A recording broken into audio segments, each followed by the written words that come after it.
Okay, níl me bailach cinnte tarsúlaim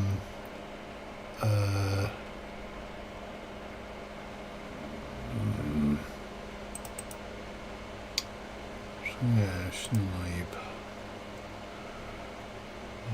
Well, tá ag géirí obair dhéanana leis an uaim faoi láthais cinnte go bhfuil mé ag úsáid microphone Blue Yeti amháin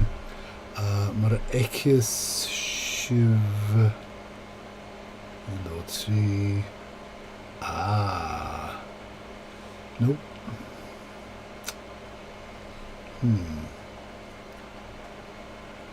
níl mé bhailach cinnte cirtama taifeadó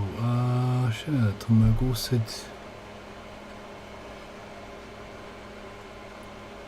an camera mí cheart achas chuma ba mé ná seo leisce tréistem cinnte